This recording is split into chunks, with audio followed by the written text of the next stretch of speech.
Hi Geek family. Today we're going to talk about why you should be adding a password manager to your Geek Toolbelt. And if you stick around to the end, I'm going to show you a trick on how to find out whether your email or password has made it into one of these large data dumps that's out circulating on the dark web. Let's face it, we have a lot of online accounts. Every website you visit wants you to create a new account. Some reports say that the average American has 120 online accounts. And if you're doing things correctly, that means you have a separate password for each of those 120 accounts. That's a lot of passwords. And that's why a password manager can come in handy. You see, if you're using the same password for multiple sites and one of those sites gets hacked, all of the sites that you've shared that password for can become vulnerable.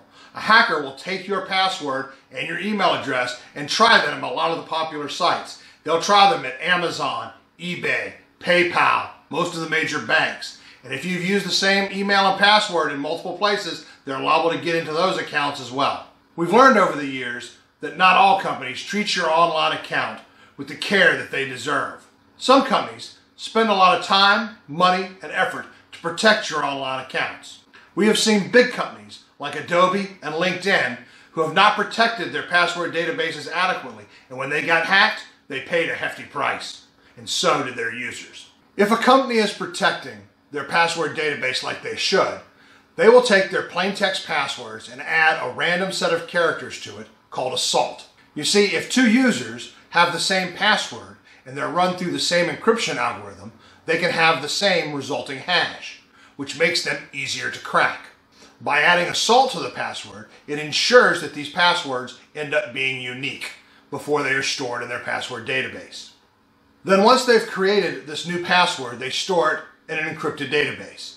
This database should be kept separate from the salt database. That means that in order for a hacker to get a hold of your passwords and encrypt them, they first have to break into the company and get access to the databases. They have to have both the salt database and the password database. Then they have to be able to match those up and run them through their algorithms to decrypt them. This process can take a really long time if the passwords are encrypted properly. All of this complex security can be undone, however, if you've used the same password at a company that does not take these type of precautions. If they get hacked, your passwords will be out in the open, and even those accounts that are secured by complex encryption can be easily accessed. So in order to help you keep your account secure, you need to have a different password for each site. In order to keep up with all those passwords, you need a password manager. I'm not here to advocate any particular password manager. There's a lot of good ones out there. But I would like to talk to you for a minute about some of the features that you should probably be looking for in a good password manager. The first feature you should be looking for is whether it is a local stored database or whether it's a database that is kept up in the cloud. If you are particularly paranoid and want to be the most secure that you can, having one with a local database may be your ticket. The local database is stored on your computer in one location and protected by a long master password that only you know. The advantage of this, of course, is that since it's stored on a single computer in a single location and only you know the password to it, the chances of it getting accessed by someone else is very slim. The disadvantage of this particular setup is also that you're only able to use it in one location. You have to have access to that computer in order to decrypt your passwords and use them on the web.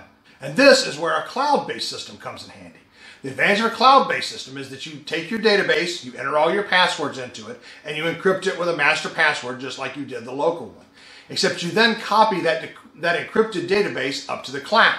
Now still, only you have the access to it, and it's protected by your long, complex master password.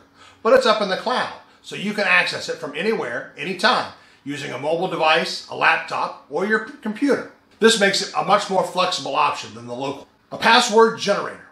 The other thing that's very handy with most of these password managers is that they have the ability to help you generate pseudo-random passwords. You can set the parameters that you want for a password, how long you want it, what set of characters you want to use with it, whether it's going to have letters, numbers, special characters, and then you can generate this pseudo-random password, and then you're able to cut and paste it into an account that you're creating. The database will then store that password along with your logon credentials so that you're able to access it at a later date. One extra thing that I have found is that on a lot of the websites of password managers, they actually have a password generator online that you can use without even purchasing or using their program. That's kind of a neat feature. The other thing you want to make sure is that your browser is supported by whatever password manager you use. You see, you're going to need a browser plugin so that when you navigate to a website, it will auto-populate your logon and password credentials so that you can log on quickly and easily.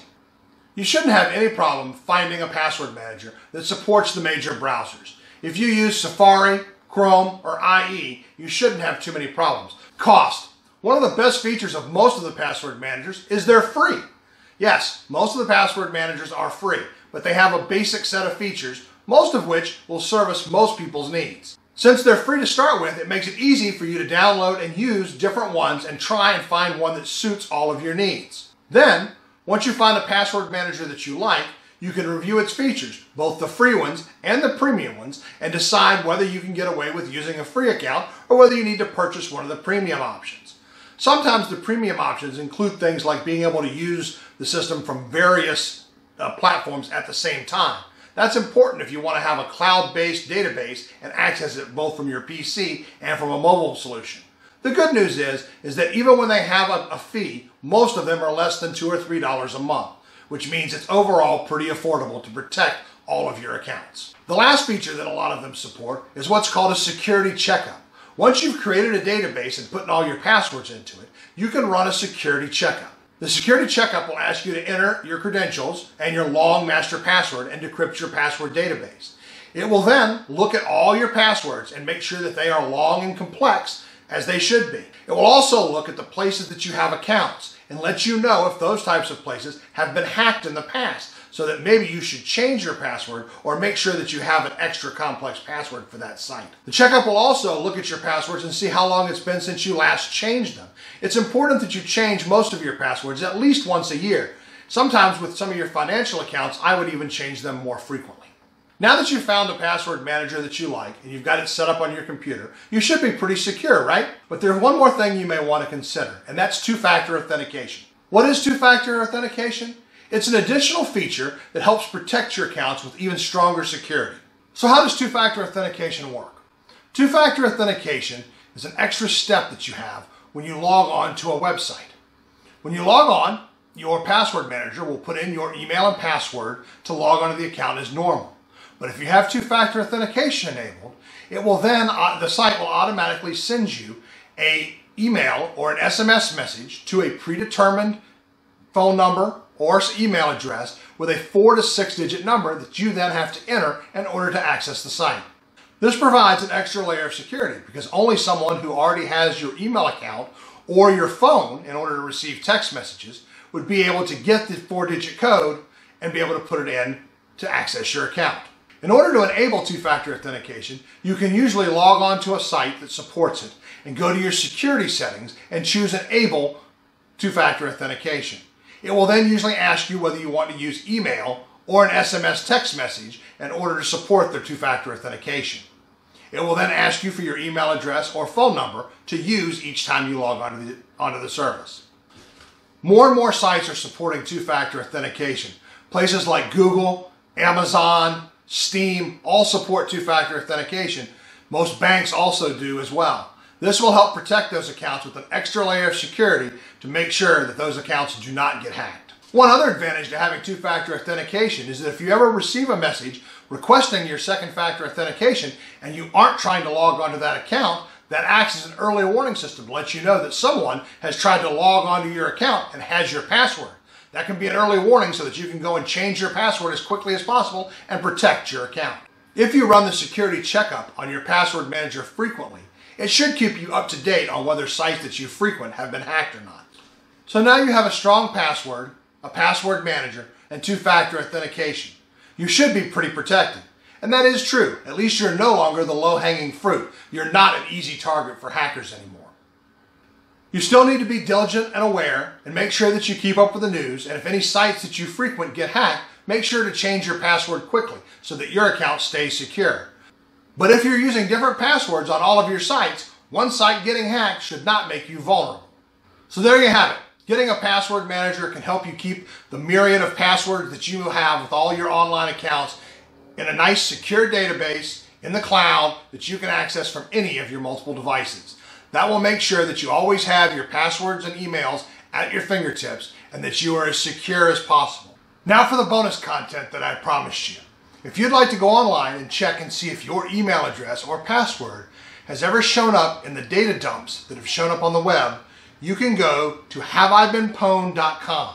I'll leave a link in the description below so you can go to the site and check it for yourself. This site is run by a very well-respected security researcher, so it's safe to go to and check out your accounts. On the main page of the site, you'll be able to go and enter your email address, and it will let you know what, if any, data breaches your email address has shown up in. Once you know what breaches your account was associated with, you'll want to go and change the password on that site. You'll also want to go and change the password on any other sites that you may have used that password on. If you don't, you leave yourself very vulnerable. One other feature this site allows you to do is to check and see if your favorite password has ever shown up in any of these data dumps. If you think you have a really clever password, you can enter it here and it'll tell you whether it's ever shown up in any of the data dumps that they have on their site. I can already tell you that Monkey, Princess, 1234, and 123456 are already on the list. The site also has a feature where you can enter your email address. And if your email ever shows up in a data dump, you'll get notified so that you can go and change your password immediately. Now, as an extra bonus, I'm going to leave a link in the description below that lets you go and look at the top 100 worst passwords of 2018. You'll want to check this list and make sure yours is not on it. If you're using any of these passwords, you need to change them immediately. Thanks for joining me on Geek Family of 5. Hopefully the information I provided on password managers was helpful to you and you can become more secure. It would be very helpful and you can support our site if you would make sure to click the like button and leave a comment. And even better, subscribe. That way you don't miss any more of our future content. Thanks a lot and join us again soon on Geek Family of 5.